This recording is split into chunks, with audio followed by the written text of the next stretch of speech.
Welcome back, game developers. Today we're going to be implementing a simple yet effective objective system to use in your game. As I said, this will be a simple objective system, but it will also be very customizable and easily added upon. But before we get into it, I want to thank you guys so much for the continued support and for 4,500 subscribers. It means the absolute world to me, and I'm so thankful for each and every one of you. Last thing before we get started, if you would like to support me, get all the files you're seeing today and from every other tutorial I've done, as well as see your name along with the other people here, I have a link for my Patreon down below. Alright, with that being said, let's get right into the tutorial. So sadly for this tutorial, I actually recorded the entire thing and how to create everything you're seeing here with the objectives right here. And then I watched the video back and found out that I did not record any of my microphone and it was all bad. So I'm basically going to go over exactly how to create it, and I'll also leave a list of instructions down below where you can see exactly step by step. So if you can get confused as I go along, you can reference that and hopefully it clears up any confusion. Basically, the first thing we're going to want to do is go to our first person folder, go to widget or wherever you're storing your widgets, and you want to create a new widget, WBP_objective. And if you don't know how to do that, you go to user interface and widget blueprint right here, and make sure that you just make a widget and call it WBP_objective. I'm going to open this up and I'm going to go through exactly what I did to create what you're seeing here.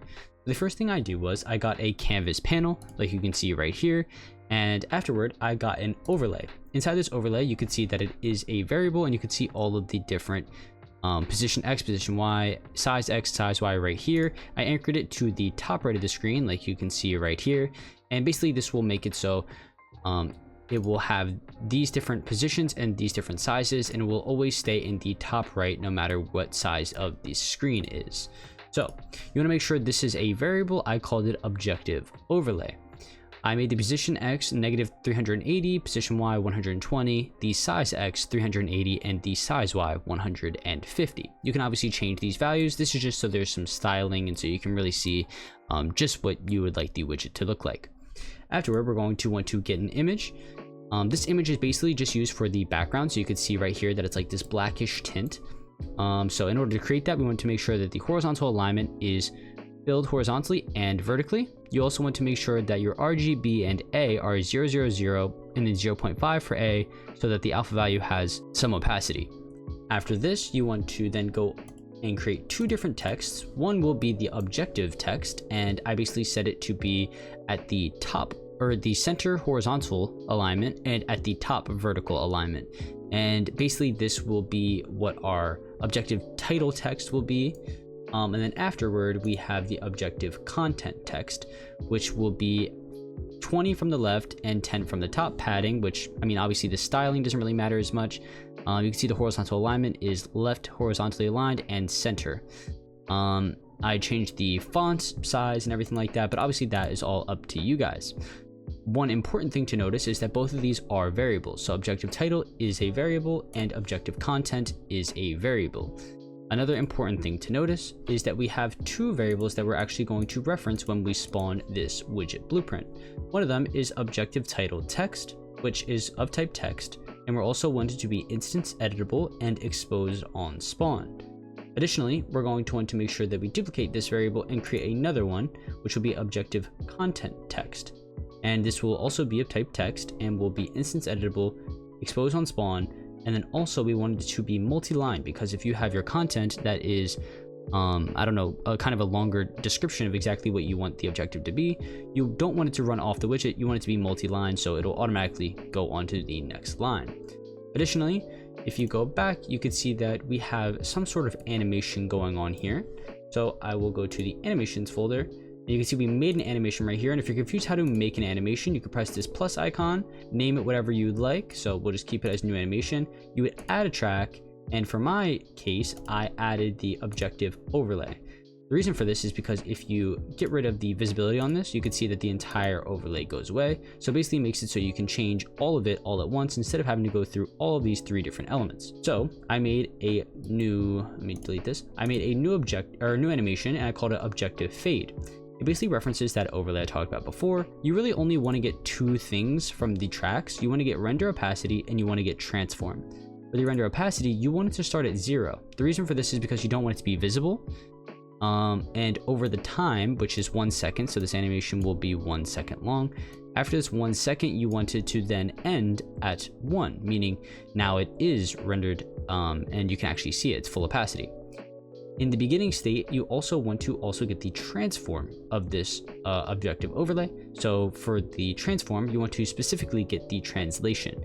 So for my case, given my overlay settings right here, we have that it's 380 size X. So we want the X translation to be 380, so it's directly off the screen.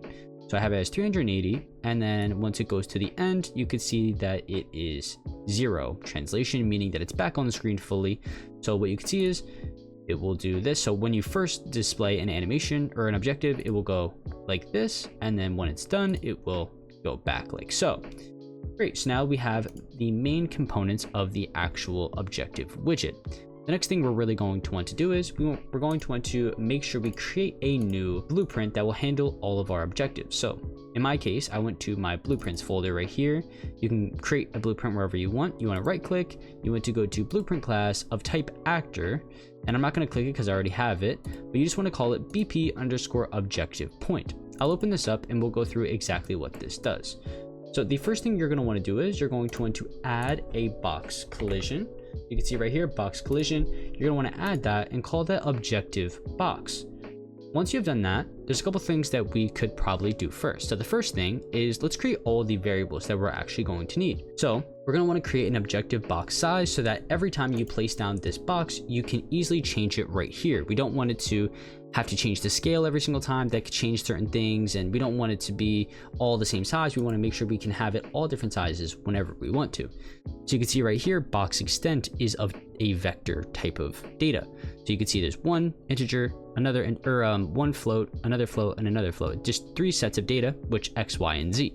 So with this case, we can just make a vector which will hold that data. So let's create a vector variable, call it objective box size, and we want the default value to be 32, 32, and 32. Additionally, we want instance editable to be checked because we want it to be changed on every single instance of this blueprint. Additionally, we want to create the objective title text. We want to make sure it's of type text, and we want to make sure this is also instance editable. This is basically going to make it so when you go to your actual blueprint, you can easily change your title text and your content text. So we want to also create the content text, which will also be instance editable, both of type text. And remember, if you're ever lost, I'm going to leave all the steps down in the description below. So along with this video, you will be able to see those steps. Great, so now next we want to make sure we add an objective in progress. Basically, this is a Boolean that will help us check to make sure everything is working correctly. So we want this to be objective in progress. Again, like I said, of type Boolean. Ignore that. And afterward, we want to then make sure that we go on to start working on some of this logic. So the first thing we're going to want to do is we're going to want to make sure that we create a begin play. So off of our begin play, we want to spawn our widget. So in order to do that, you can create widget, and it will create this exact same node. We're going to want to reference the widget that we created previously. So the objective widget, WBP_objective. We're going to bring it in like so. And once you do, you'll see immediately you get these 2 pins. We're going to immediately connect that to the pins that we create, or the variables we created down here. So the objective title text and the objective content text. We can bring them in like so. And then off of this return value, we want to promote to variable, which will create this WBP_objective widget reference. That's what I called mine. After you have this, let's make sure that we go to our construction script and make sure that we change our sizing to work automatically. So let's make sure that we go off of our objective box. You can bring it in like so, and make sure that you just set the box extent just right here. So you can type in set box extent, and you'll have the same exact node. You basically just want to set the box extent to be the objective box size, and this will make it so when you go into your level, you can easily change this, and it will dynamically change the size as you see right there. So let's make sure that you have that and that everything is the way that you see it on the screen. Let's compile and let's save, and let's go back to the actual functionality that we want. So the first thing we want to do is we want to left click on our objective box, right click, and add event. So you're not going to see the event here, but the event you're going to look for is this event, on component begin overlap. So once you see that, you want to click on that and this will pop up for you. The first thing you're going to want to do is you're going to want to do a branch in order to check if this other actor is equal to our get player character. This is essentially going to make it so it will check if our character is the one overlapping the box. You don't want, maybe if you have AI in your game, to overlap this box and then it shows up this widget. That's not what we want. We don't want objectives to start from AI, unless you do for your game, of course. But in my scenario, we only want it to be the character. So we want to make sure we get the player character and that it's equal to this other actor overlapping this objective box. If that is true, we want to make a do once node so that it only appears once on the screen per objective. We don't want it to make it so it can constantly appear on the screen if they walk over this box, and that would create a lot of bugs. So you want to do once node, and off of the completed, we want to make sure we get our widget reference just like so, and we want to make sure that we set the text. So basically what I did is I set objective title text just like so off of this, and you want to hook that up right into your title text right down here. I did the same for the content text, and the reason for this is because once we do a complete objective, you can see right here, we're basically going to be resetting it to be completed objective, and so you want to make sure that it's always setting to the current text that we want it to actually show. So this is just a precautionary thing to make sure that everything is aligned the way that it should be. After this, I have some styling that I chose to do. So off of my widget reference, I got the objective content. If you're confused what that is it's right here. It's this text box. And you can't really see it right now because of this state, but you can see it right here. So it's where you will show the text content, whatever you want to show. And I basically wanted to set that to be completely white. That's why I did 1, 1, 1, and 1 for RGBA. So basically I wanted to show that it is a current objective. This is all styling preference, so you don't have to do this if you don't want to, but I highly recommend it. It makes it look a little bit better. After that, I added a sound that we can use for the objective sound. If you want to find that, I can find it very quickly. Here it is right here. It's the UI item underscore collection pop. So you can see that's what mine will sound like. So I found this, downloaded it, and dragged it right into Unreal Engine. You can see it is right, find it, audio, objective, it's right here. So basically just drag that in, brought that right into this play sound. You can use this if you're highlighting on it, just like so. And after that, we want to then grab this widget that we spawned, and we want to make sure that we actually add it to the viewport, because now all of our settings are ready to be displayed. So we add it to the viewport, and then afterward, we want to play the animation that we created. So for objective fade, which is what we called it, we want to make sure that is the in animation and that the target is the widget reference. Basically, we're going to want to make sure we play it in forward mode so that the animation plays in the way that it is intended. And then afterward, we want there to be a delay. This delay is basically how long you want the animation or the widget to show on the screen. So for our case, after it's displayed, I want it to take 5 seconds, and then afterward, I want it to go in reverse mode, make sure it's in reverse, and it will play that same exact animation, but basically take it off the screen. So what it's going to do is just a live demonstration. It's going to originally have it like this, of course, and then we're going to play the animation. So it's going to show the objective, and then afterward, after 5 seconds, it will put it in reverse and take it off the screen, just like so. That's basically what we're doing right there. And of course, you can change these stylistic choices if you would like to do so. Lastly, but honestly most importantly, we want to make sure that the objective in progress boolean that we created right here is active, where is true all the way at the end. We want to set it to be true. After we're done this, our begin overlap event is basically completely done. You can change this styling or whatever you would like to be exactly how you want it, but that's the main simplistic functionalities. After this, we want to then create our custom event. So if you don't know how to create a custom event, you can just type in custom event and you can add it. And in my case, I called mine completed objective right here. And so off of this, we're going to then go off our widget reference, and we're going to set, similarly to how I did before, we're going to set the objective title text just like so. And we're just going to set it to be whatever we'd like. For my case, I thought completed objective sounds good. You can always return this as a variable and make it just like these, where you can edit it per blueprint and make a completed text.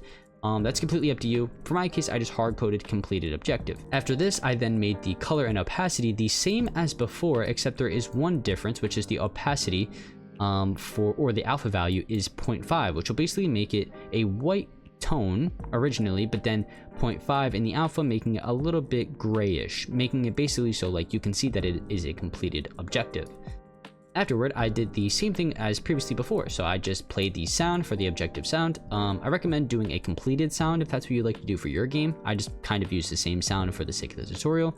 And then afterward, I have the same animation playing, so off of the widget reference, I got the objective fade and played the animation.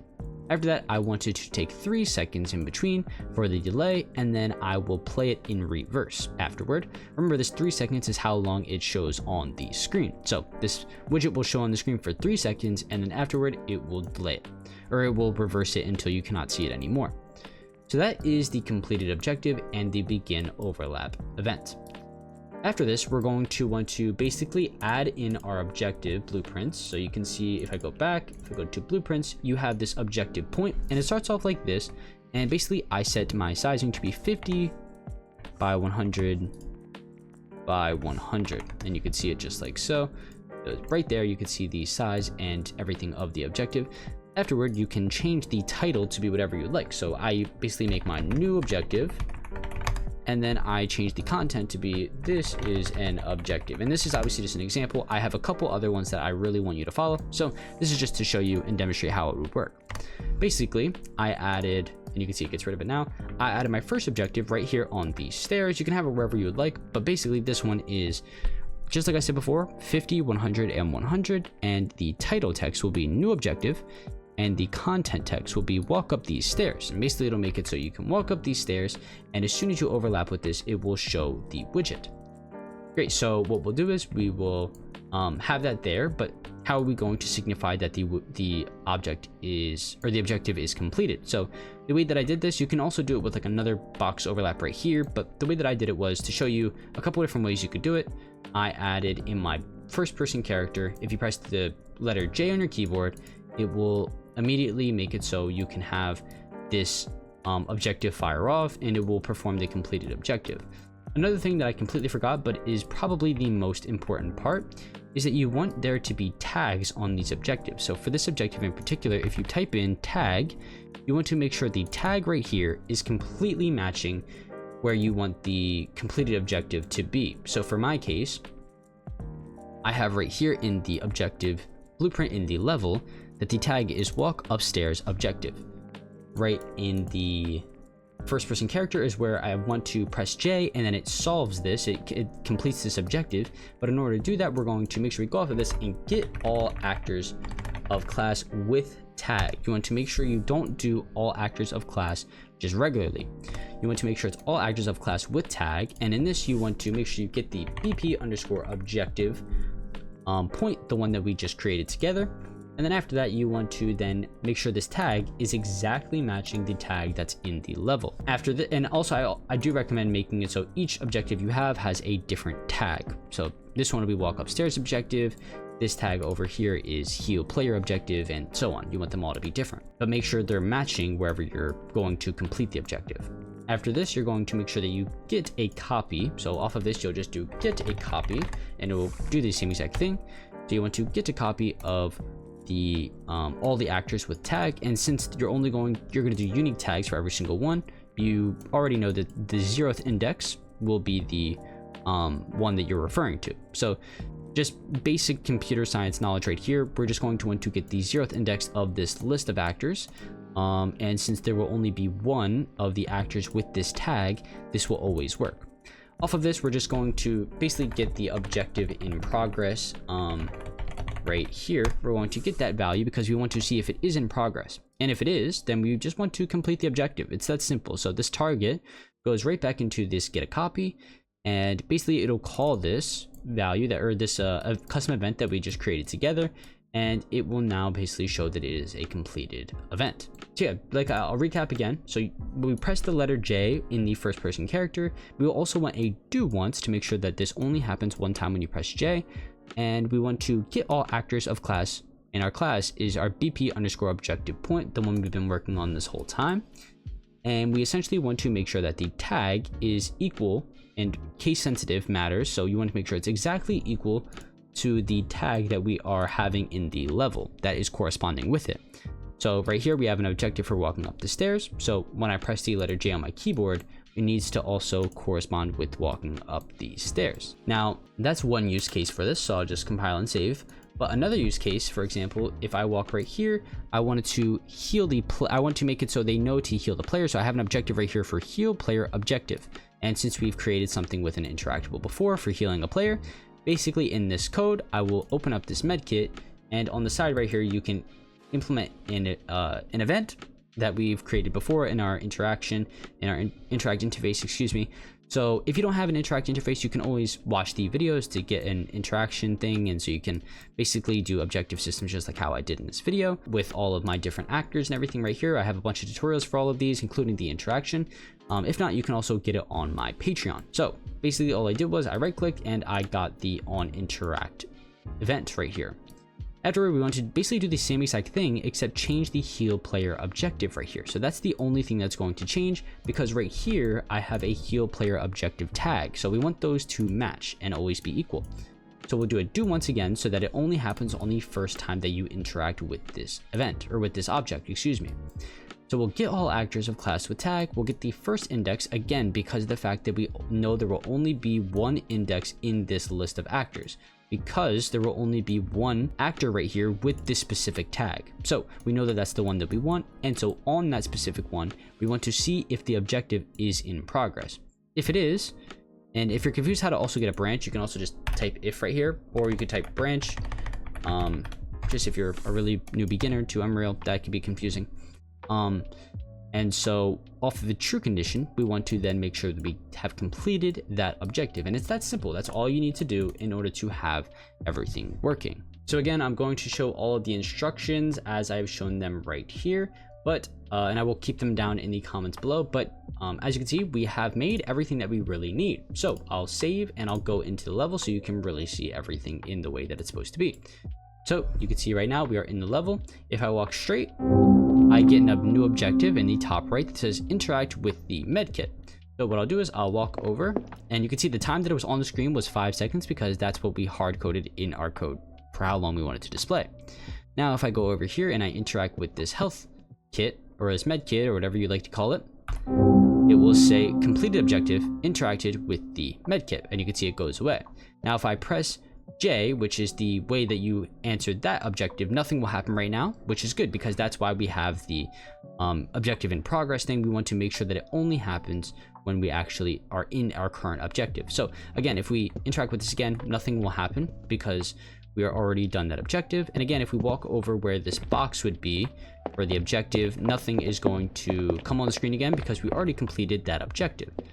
So again, if I walk over here, and now if I go up the walk up the stairs objective, you could see that it now says new objective, walk up these stairs. So if I go up here, and again, I could have a box collider right here that would detect it immediately and fire off the completed event, but I can also do it with the J key on my keyboard. And you can see that if I press J, it will say completed objective, walked up these stairs. So yeah, basically, and if I walk over this again, nothing will happen because we have a do once node, and everything works like that. Yeah, I hope you guys enjoyed this video. I'm sorry that my microphone didn't work as I was going through it. I recorded the entire video. It was like 35 minutes long, and it seemed my microphone was not recording my actual audio.